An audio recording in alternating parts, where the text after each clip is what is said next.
MLA parliament పరిధిలోని శేర్లింగంపల్లి ప్రాంతంలో ఎన్నికల సభ నిర్వహించబోతున్నాం.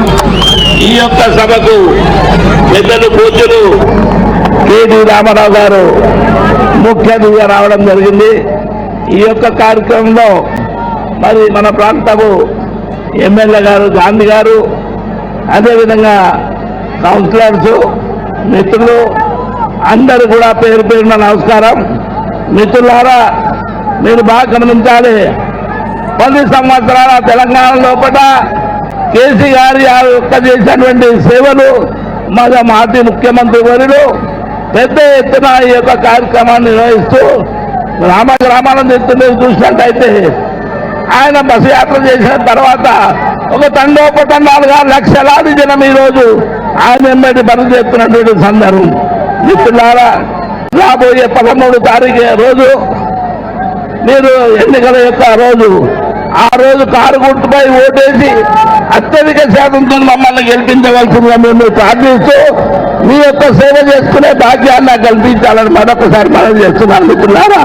ఎందుకంటే ఇంకా చాలా వరకు చాలా ప్లేస్లలో ఈ ప్రాంతంతో నాకు శుభాభిప్రాయం మంచి చేయడానికి, మీ సేవ చేసుకోవడానికి మమ్మల్ని ఆశీర్వదించవలసిన కోరుతూ ఈ కార్యక్రమాన్ని చేసిన మీ అందరూ కూడా పేరు పేరున తల వంచి నమస్కారం చేస్తూ సెలవుస్తున్నాను. జై తెలంగాణ, జై తెలంగాణ, జై కేటీఆర్.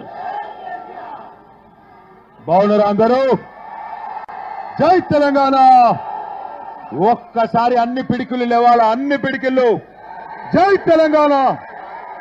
కారు గుర్తుకే, కారు గుర్తుకే, కాసాని జ్ఞానేశ్వర్ గారి కారు గుర్తుకే. జై తెలంగాణ. సరే, నేను వచ్చిన పని అయిపోయింది, బయలుదేరుతా. మరి బాగున్నారా అందరూ? గాంధన్నను గెలిపించినందుకు థ్యాంక్ యూ. మీ అందరికీ రుణపడి ఉంటా. హైదరాబాద్ లో, గ్రేటర్ హైదరాబాద్ లో 1 కాదు 2 కాదు 16 సీట్లు ఈ గులాబీ జెండాకి ఇచ్చినందుకు మీ అందరికీ శిరస్సు వంచి పాదాభివందనం చేస్తా ఉన్నా. ఇక్కడ కాంగ్రెస్ మాట నమ్మలేదు, బీజేపీ మాట వినలేదు. 4.5 నెలల కిందట ఎన్నిక జరిగినప్పుడు గ్రేటర్ హైదరాబాద్ ప్రజలు ఎవరు ఎన్ని చెప్పినా మా కేసీఆరే మాకు కావాలి, ఆయననే ముఖ్యమంత్రిగా ఉండాలి అని ఒక్క సీటు కూడా కాంగ్రెస్ కి ఇవ్వకుండా ఒకే ఒక్క సీటు బీజేపీకి ఇచ్చి మరి అఖండమైన మెజారిటీనిచ్చి మీరు అద్భుతమైన తీర్పునిచ్చినారు. కానీ జిల్లాలలో జర్ర ఆగుతాం. జిల్లాలలో మన తమ్ముళ్ళు, మన చెల్లెళ్ళు, మన అక్కలు పాపం అరిచేతిలో కాంగ్రెస్ పార్టీ వైకుంఠం చూపెడితే మోసపోయినారు. పాపం అరిచేతిలో వైకుంఠం చూపెట్టి ఇష్టం వచ్చిన హామీలు ఇస్తే ఆగమైపోయినారు. నేను మిమ్మల్ని అందరినీ ఒకటే కోరుతా ఉన్నా, ఒకటే అడుగుతా ఉన్నా. 4.5 నెలలయ్యింది కాంగ్రెస్ ప్రభుత్వం వచ్చి, తెలంగాణలో కేసీఆర్ గారు ప్రభుత్వం నుంచి పోయి. ఇక్కడికి వచ్చిన మా ఆడబిడ్డలను ముఖ్యంగా అడుగుతా ఉన్నా, మా అన్నదమ్ములను అడుగుతా ఉన్నా. సమాధానం మొహమాటం లేకుండా చెప్పండి. నేను అడుగుతున్నా కాబట్టి చెప్పకండి. ఇక్కడ వచ్చిన వాళ్ళల్లో ఎవరెవరైతే కేసీఆర్ గారు ఉన్నప్పుడే బాగుండే, ఇప్పుడు బాగాలేదు, కేసీఆర్ ఉన్నప్పుడే బాగుండే అనేటోళ్ళు చేయలేవటండి.